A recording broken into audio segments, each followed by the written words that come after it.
Hello, this is a bit of a different video. This is just me talking about shit. Um, Hello, I'm Will, and I'm known as the Bald Book Geek on the internet. So this is just some real talk, some stuff that I want to talk about that I've kind of held back from talking about for a long time. Let's open a honking great can of worms, and probably regret it later. First things first, I want to say this. Book Twitter, I'm going to do this in like breaky down things, so I'm going to start with book Twitter. Book Twitter suffers from a lot of people that think they're activists, that think there's some big deal, and they put hashtags on things, and they sit there with their Starbucks tweeting away, hashtag, like, yeah, but, no offense intended, but that doesn't make you an activist, that makes you a keyboard warrior. You're not actually helping the cause, and endlessly tweeting doesn't actually do anything. If you want to be an activist and you want to help whatever cause you're supporting, why not look for something in the local community? Why not look for a group or something?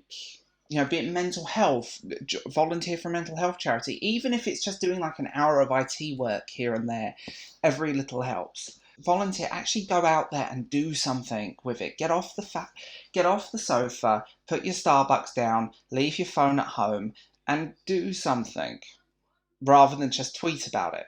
Book Twitter also suffers from what I like to call speaking for people, and doublespeak. So there's a lot of drama and a lot of people hate each other. In general, there's a lot of bitchiness and a lot of jealousy amongst writers, amongst reviewers.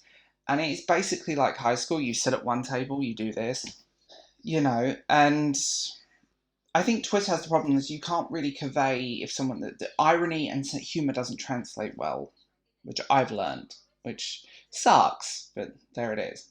The issue, I think, also is people are so quick to jump on things, like the whole Stephen King thing. Like, everyone tried to cancel Stephen King and all these tweets. Like, the guy didn't know how to thread tweets. I didn't know how to make a Twitter thread until like a year ago. Like, I'm old. I'm not down with these young people. Like, read the whole thing in context. Or when Bret Easton Ellis said that young people don't read it in context. Don't just take one quote and jump at it. Like the Sarah Descent drama. I mean, dear God, a young woman, a college student who I happen to agree with completely, got dragged by a bunch of writers who basically showed themselves up to be high school drama.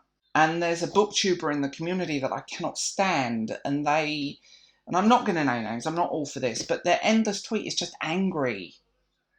They just come across endlessly angry and fiery. You look at their Twitter thread and it's also negative, unless they're talking about themselves.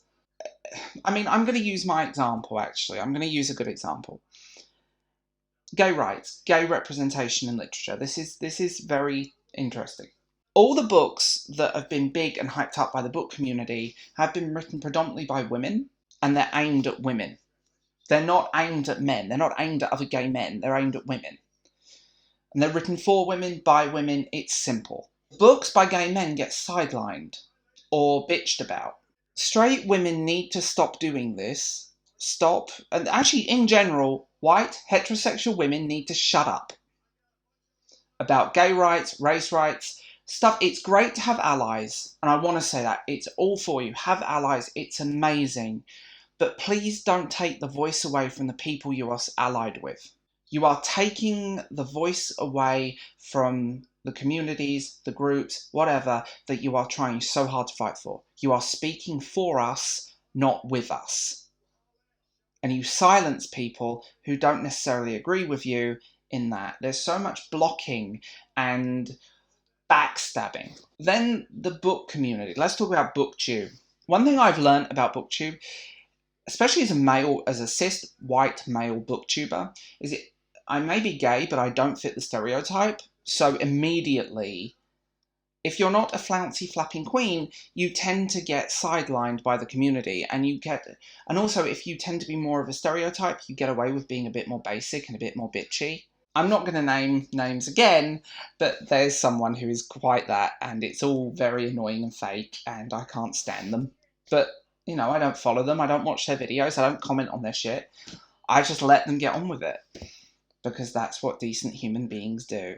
On the other side of it, there was a video made that got under my skin. Basically, it was a very public call out by one of these people who think they're activists, and I talked about them on Twitter, their Twitter being very angry. And they made a very angry, basic video. And I get it, there was drama, but you have to own up. If you're going to make a video like that, at least own up to your part in the drama in the first place. You're not innocent in this. Please stop pretending you're innocent in this. And you're actually making an already toxic situation worse. Then there was another booktuber who made a male booktuber tag, an anti-male booktuber tag, who basically called us all stupid. And it's, again, speaking for the minority speaking, a majority speaking for the minority. Please stop doing that. Please.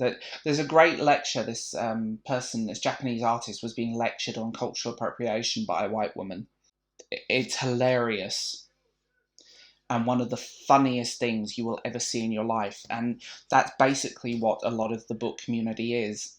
That white girl screaming at a Japanese woman's face about culture, about something she has no comprehension of.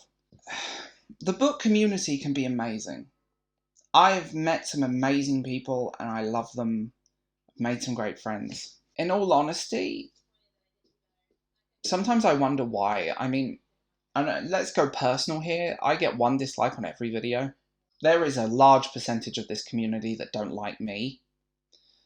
And I'm just kind of sick of keeping my feelings in and trying to appeal to everyone. Like, screw it. Everything that's happened recently has taught me one thing.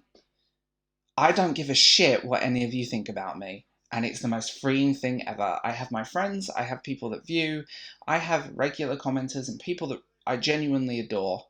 And I'm so happy I have them. So, there we go. A little bit of real talk.